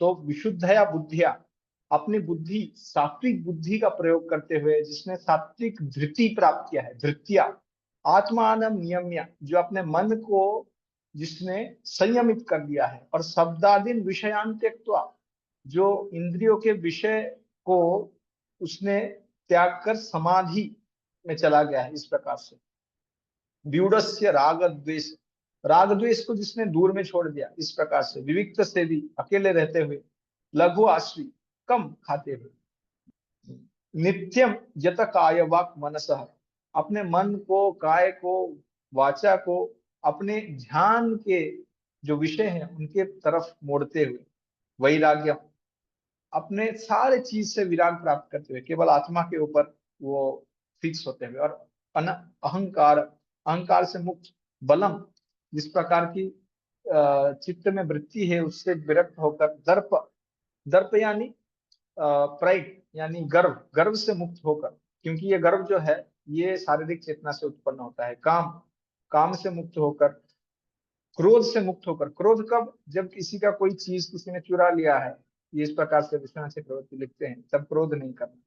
या फिर अपने पास कोई सामान है इस प्रकार से सोचना, इससे मुक्त होकर, पोजीशंस नहीं है, निर्मम भौतिक संगति से दूर होकर, तो ये क्या करता है, ब्रह्म भूया या कल्पते, वो ये अनुभूति कर लेता है मैं शरीर नहीं मैं आत्मा हूँ, और शांत होता है। शांत यानी जैसे सागर में कोई लहर नहीं होता तो सागर कैसा लगता है, एकदम शांत, तो वो भी पूरा शांत हो जाता है।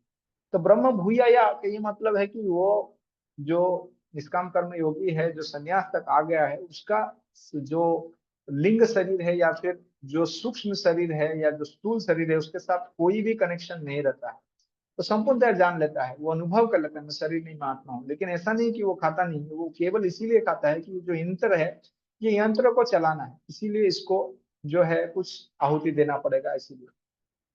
और इस प्रकार का व्यक्ति जीवन मुक्त होता है, केवल वो इसीलिए शरीर धारण करके रखा है, इस संसार में है, जब शरीर त्याग कर देगा बस वो ब्रह्म में लीन हो जाएगा, इस प्रकार से।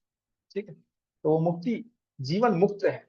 ठीक है, ब्रह्मभूत प्रसन्नात्मा न शोचति न कांक्षति सम सर्वेषु भूतेषु मद भक्ति लभते पराम। पढ़िए।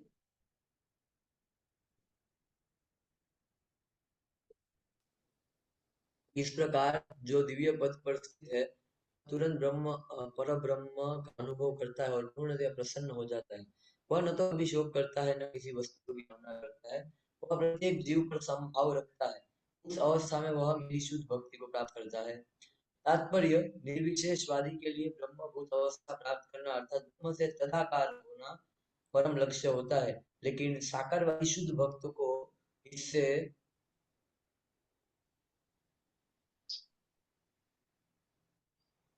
अलग चलकर, भी आगे चलकर शुद्ध भक्ति में आगे चलकर प्रवृत्त होना होता है।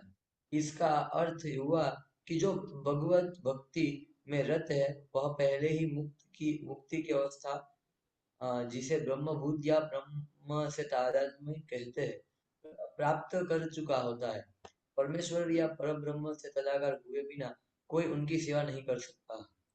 परम ज्ञान होने पर सेव्य तथा सेवक में कोई अंतर नहीं रह सकता। फिर भी उच्चतर आध्यात्मिक दृष्टि से अंतर तो रहता ही है। देहात्म बुद्धि के अंतर्गत जब कोई इंद्रिय तृप्ति के लिए कर्म करता है तो दुख का भागी होता है, लेकिन परम जगत में शुद्ध भक्ति में रत रहने पर कोई दुख नहीं रह जाता। कृष्ण भावना भावित भक्त को न तो किसी प्रकार का शोक होता है न आकांक्षा होती है, जो कि ईश्वर पूर्ण है। अतः ईश्वर के सेवारत जीव भी कृष्ण भावना में रहकर अपने में पूर्ण रहता है। वह ऐसी नदी के तुल्य है जिसके जल की सारी गंदगी साफ कर दी गई है। क्योंकि शुद्ध भक्त के कृष्ण के अतिरिक्त कोई विचार ही नहीं उठते, अतएव वह प्रसन्न रहता है। वह न तो किसी भौतिक क्षति पर शोक करता है न किसी लाभ की आकांक्षा करता है, क्योंकि वह भगवत भक्ति में पूर्ण होता है। वह किसी भौतिक भोग की आकांक्षा नहीं करता, क्योंकि वह जानता है कि प्रत्येक जीव भगवान का अंश है, अतएव वह उनका नित्य दास है। वह भौतिक जगत में न तो किसी को अपने से उच्च देखता है न किसी को निम्न। ये उच्च तथा निम्न पद क्षण भंगुर है जो भक्त और भक्त को क्षण भंगुर प्राकट्य या तिरोधान से कुछ लेना देना नहीं रहता। उसके लिए पत्थर तथा सोना बराबर होते हैं। यह ब्रह्मभूत अवस्था है जिसे शुद्ध भक्त सरलता से प्राप्त कर लेता है। उस अवस्था में परब्रह्म से तादात्म्य में और अपने व्यक्तित्व का विलय नारकीय बन जाता है। स्वर्ग प्राप्त करने का विचार मृग तृष्णा लगता है और इंद्रियां विषदंत विहीन सर्प की भांति प्रतीत होती है। जिस प्रकार विषदंत विहीन सर्प से कोई भय नहीं रह जाता, उसी प्रकार स्वतः संयमित इंद्रियों से कोई भय नहीं रह जाता। यह संसार उस व्यक्ति के लिए दुखमय है जो भौतिकता से ग्रस्त है, लेकिन भक्त के लिए समग्र जगत वैकुंठ तुल्य है। इस ब्रह्मांड का महान से महानतम पुरुष भी भक्त के लिए एक क्षुद्र चींटी से अधिक महत्वपूर्ण नहीं होता।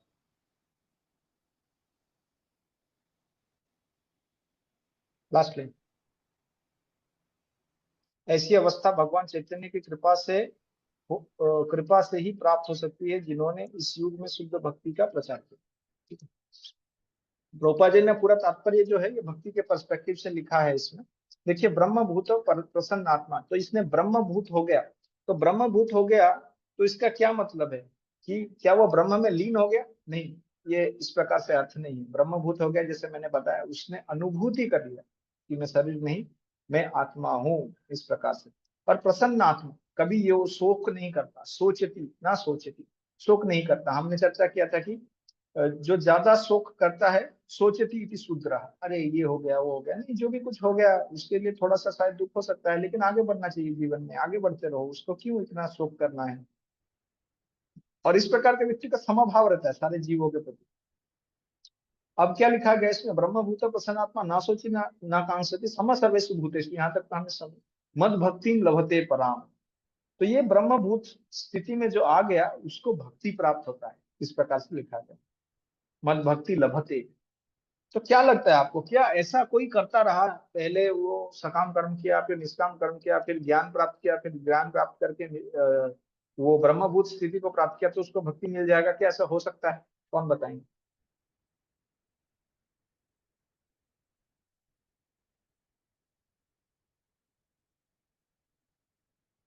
क्या ये सीक्वेंस फॉलो करने से उसको आ जाएगा शुद्ध भक्ति, पराभक्ति, मद भक्ति लभते पराम, पराम भक्ति मिल जाएगा उसको? हरे कृष्णा। हरे हरे कृष्णा। हरे कृष्णा प्रभु जी।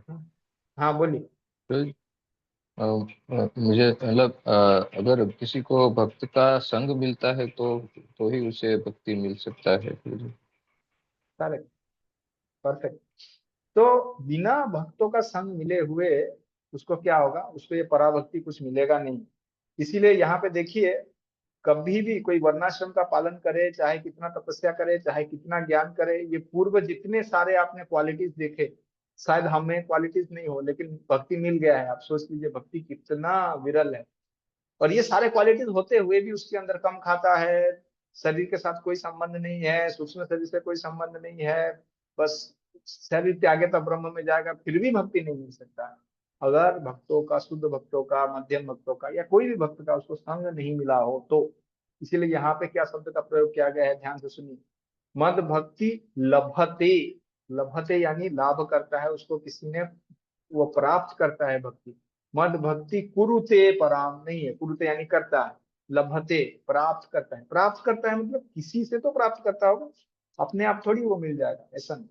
इस प्रकार से तो इसको ध्यान से रखिए कि कोई ब्रह्मभूत स्थिति में चला गया हो, प्रसन्न भी है, सोचा भी नहीं है, कुछ भी नहीं है, लेकिन जब तक उसको भक्तों का संग नहीं मिलता वो भक्ति प्राप्त नहीं कर सकता।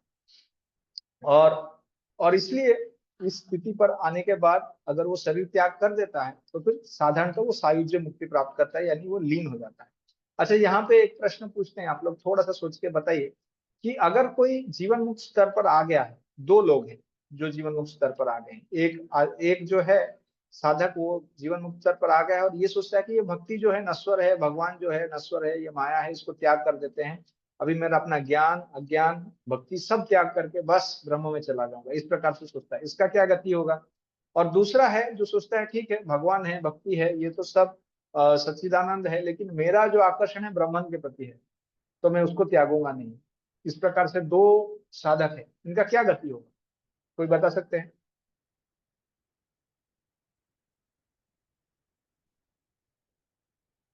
एक जीवन मुक्त जो है वो भक्ति को नश्वर मानता है, इसलिए भक्ति को त्याग करता है, भक्ति को हीन दृष्टि से देखता है।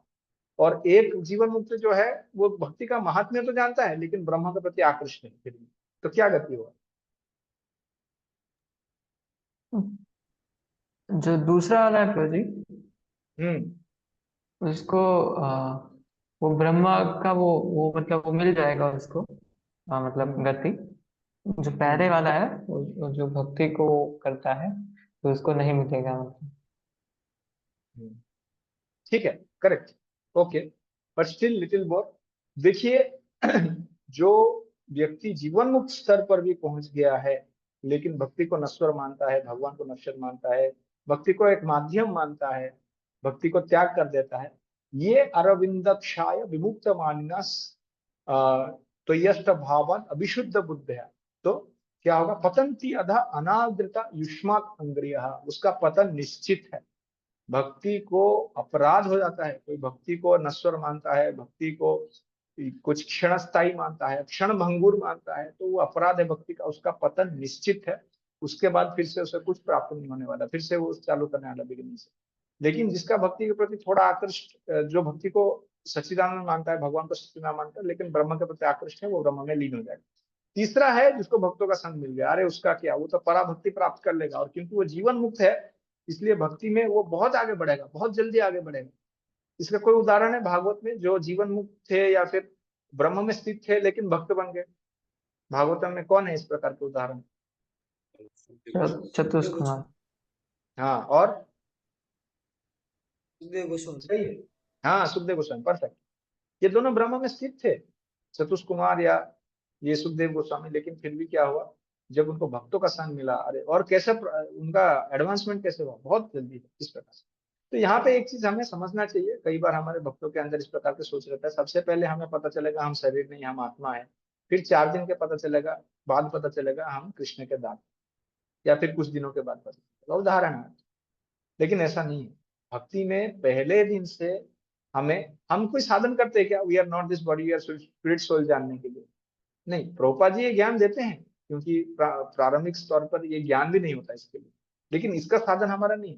हम पहले से ही क्या ज्ञान रहता है, जीवेर स्वरूप है कृष्ण नित्य दास, और अंत में क्या होता है, वो स्वरूप को जान लेते हैं। पहले स्वरूप पता नहीं होता, पहले उस आधार पर हम दास है मान के कार्य करते रहते हैं, या फिर सेवा करते रहते हैं, भक्ति करते रहते हैं, घटते रहते हैं, और इस प्रकार से एक स्थिति आता है जब व्यक्ति को अपना स्वरूप पता चलता है। तो जीवेर स्वरूप है कृष्ण नित्य दास के अंदर अंतर्निहित है ये जानना कि मैं शरीर नहीं, मैं आत्मा हूं। उसको अलग से कोशिश नहीं करना पड़ता इसलिए। और यहाँ पे 1-2 बार लिखा गया है ब्रह्म से कदाकार हो जाना, इस प्रकार से। तो ये मत समझना कि ये जो श्लोक है ये बता रहा है कि वो जाके ब्रह्म में लीन हो गया। ये श्लोक ये इंगित कर रहा है, ये डिनोट कर रहा है, ये इंडिकेट कर रहा है कि वो अभी भी शरीर में है, लेकिन जीवन मुक्त है, शरीर के प्रति जीरो आसक्ति है, उसका कोई आसक्ति नहीं, जीवन मुक्त हो गया है संपूर्णतया। इस प्रकार का व्यक्ति के बारे में बात कर रहा है। ये नहीं बता रहा है कि वो चला गया ब्रह्म में लीन हो गया, उसके बारे में नहीं बात कर रहा, इसके बात कर रहा है कि शरीर में है, जीवन मुक्त है, जीरो अटैचमेंट टू बॉडी, इस प्रकार से इसी व्यक्ति के बारे में यहाँ पे बात हो रहा है। क्योंकि अगर शरीर नहीं रहेगा तो भक्ति कैसे प्राप्त करेगा? यहाँ पे क्या है, मद भक्ति लभते पराम के लिए उसको शरीर तो चाहिए ना भक्ति प्राप्त करने के लिए। तो इसलिए वो आगे जाके भक्ति करेगा तो मेटेरियल बॉडी चाहिए उसको, नहीं तो भक्ति में कैसे इंगेज करेगा, इस प्रकार से। ठीक है, इसके आगे देखते हैं थोड़ा पर्पस कितना लंबा है, तो उसके हिसाब से हम, मैं तो खाली ट्रांसलेशन पढ़ के हम आगे बढ़ेंगे। पर्पस आप बाद में खुद से पढ़ सकते हैं, ऐसा करना पड़ेगा, नहीं तो फिर हम ना कर पाएंगे इसको। ठीक है, 55।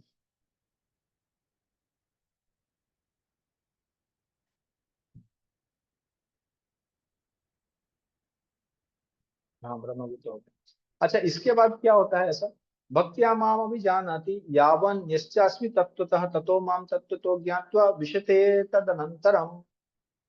खाली ट्रांसलेशन पढ़िए, पर्पस आप बाद में पढ़ लीजिए। केवल हरे भक्ति से कृष्ण। मुझ भगवान को यथा रूप में जाना जा सकता है। जब मनुष्य ऐसी भक्ति से परे, भक्ति से मेरे पूर्ण भावनामृत में होता है, तो वह वैकुंठ जगत में प्रवेश कर सकता है। भक्त्या माम अभिजानाति यावन, जैसा मैं हूँ, यश चास्मी, जो मैं हूँ, जिस प्रकार से जान सकता है। अगर कोई भक्ति करता है तभी जाके एज इट इज मैं हूँ मुझे जान सकता है, क्योंकि भगवान का नाम रूप गुण लीला इसके द्वारा ही जाना जा सकता है, भक्ति के द्वारा। तो यहाँ पे एक इंपॉर्टेंट चीज है, विशते तद अनंतरम, तो प्रोपाल ने डायरेक्ट लिख दिया वैकुंठ में प्रवेश करना। मायावादी लोग इसको क्या बोलेंगे, वो भगवान में प्रवेश कर जाता है, भगवान में एक हो जाता है, इस प्रकार से। लेकिन जो इसका ये मतलब नहीं है कि विशते तद अनंतरम भगवान में प्रवेश कर गया तो ब्रह्मलीन हो गया, नहीं, ऐसा नहीं है। भक्ति का जो साधक है वो कभी भी भगवान में लीन नहीं होता, कभी नहीं हो सकता। वो भगवान को शांतरस प्राप्त कर सकता है, लेकिन भगवान में लीन नहीं होता। उदाहरण दिया जाता है, इसका तात्पर्य में है, अगर आप पढ़ेंगे तो आपको पता चलेगा। जब एक चिड़िया होती है, जैसे तोता है, तोता कोई पेड़ में प्रवेश करता है, क्या वो पेड़ बन जाता है? नहीं, पेड़ नहीं बनता। वो तोता पेड़ के अंदर जाता है, दूसरे तोतों के साथ बात करता है, फल खाता है, घूमता रहता है, एक डाली से दूसरे डाली जाता है, अपना जीवन में आनंद में रहता है। या कोई सिटी नागरिक है, शहर में प्रवेश करता है, क्या वो शहर बन जाता है? कभी नहीं बनता। वो शहर के अंदर जाएगा, अनेक दूसरे नागरिकों के साथ बात करेगा, खाएगा, पिएगा, घूमेगा, अनेक कार्य करेगा। तो क्या वो शहर में प्रवेश करने से वो शहर बन गया है? नहीं, इस प्रकार से कभी नहीं। तो इस प्रकार से मायावादी बोल सकते हैं कि विशते तदनंतरम, इस प्रकार से है, लेकिन ये सही नहीं है। जो भक्त है वो भगवान के धाम में प्रवेश करता है। कभी कभी वो उदाहरण देते हैं कि नदी जाके सागर में मिल गया तो एक हो गया, लेकिन जो भक्ति के साधक है वो नदी में, वो क्या है, वो मछली के जैसा, वो नदी में है, वो अपना स्वरूप में है। जब सागर में जाएंगे, क्या वो मछली अपना स्वरूप खो देगा? नहीं खोएगा। वो वहां पे भी रहेगा पानी में, यहाँ पे पानी में था वहां पे पानी में रहेगा। क्यों अपना स्वरूप खोएगा? इसीलिए कभी भी अपना आइडेंटिटी को कोई लॉस नहीं करता। ठीक। और श्रील प्रभुपाद इस तात्पर्य में जो लक्षण है ब्रह्मभूत के, इसके बारे में बहुत चर्चा किए हैं।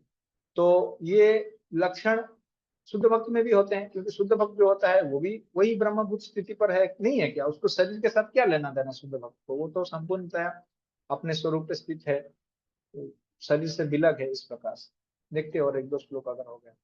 सर्वकर्माणि अपि सदा कुर्वाणं मद्यपाश्रय मत्प्रसादाम आपनुवन्ति शाश्वतं पदम अव्ययम्।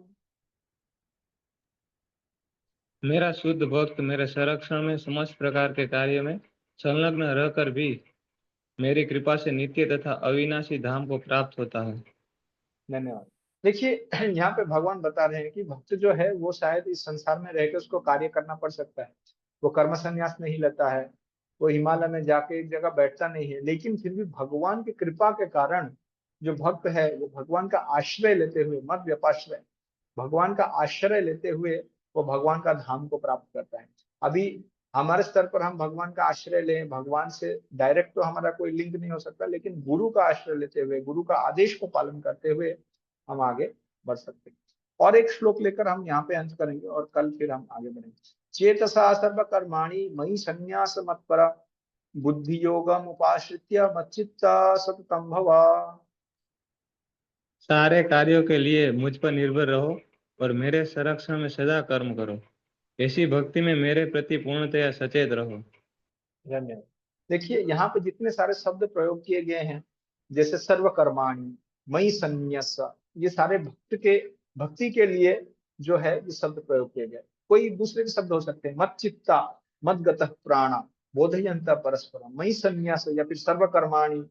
इस प्रकार से सारे शब्द जो है ये भगवान के भक्ति को क्या करते हैं, इंगित करते हैं। तो भगवान की चेतना में, मेरी चेतना में रहोगे, मेरा रक्षण में रहोगे और इस प्रकार से कार्य करोगे तो मुझे प्राप्त कर सकते हो। तो भगवान के हम डायरेक्ट कनेक्शन में नहीं है, या फिर भगवान की चेतना में भी रह सकते हैं, लेकिन भगवान के इंस्ट्रक्शन में, उनके वाणी के हिसाब से डायरेक्ट कार्य कर पा रहे हैं कि नहीं। तो उस कार्य, उस स्थिति में क्या करना चाहिए कि कृष्ण के जो उनके प्रतिनिधि है, उनके रक्षण में रह के, उनकी इच्छा, उनकी इंस्ट्रक्शन के हिसाब से अगर कार्य करे, गुरु और वैष्णव को खुश करने के लिए करे, तो फिर हम भगवत भक्ति में हमारा रक्षण हो सकता है। और ऐसा नहीं कि अभी हम गुरु और वैष्णव को सेवा कर रहे हैं और आध्यात्मिक जगत में जाकर नहीं करेंगे, नहीं, वहां पे जाके भी करेंगे, लेकिन जैसे जैसे भक्ति में प्रगति करेंगे हम कृष्ण का आदान प्रदान अपने जीवन में देख सकते हैं। जब भक्त प्रगट हो जाता है तो कृष्ण का आदान प्रदान अपने जीवन में देख सकता है, किस प्रकार भगवान उसका सेवा करते हैं। तो ठीक है, 58 से फिर हमें 78 20 फोकस कर कल विल ट्राई टू फिनिश। तो मेरा ये रिक्वेस्ट है, आप लोग टाइम पे आ जाइए, थोड़ा अगर इंटरनेट इश्यूज है या जो भी है उसको रिजॉल्व करके, सो दैट आपका भी इच्छा है कि कल ही खत्म हो जाए, तो फिर will try to finish it. And OBA भी कल ही बता देंगे फिर। ठीक है, ओके तो ठीक है, किसी और को प्रश्न है? ओके। श्रीमद् भगवद गीता की जय, श्रील प्रभुपाद की जय। अच्छा, नीलाचल नारायण प्रभु, कोई है प्रश्न? नहीं, ठीक। नहीं प्रभु जी, प्रश्न नहीं है। आपने बोला तो दशरथ पुत्र तुम सब। ठीक। हरे हरे।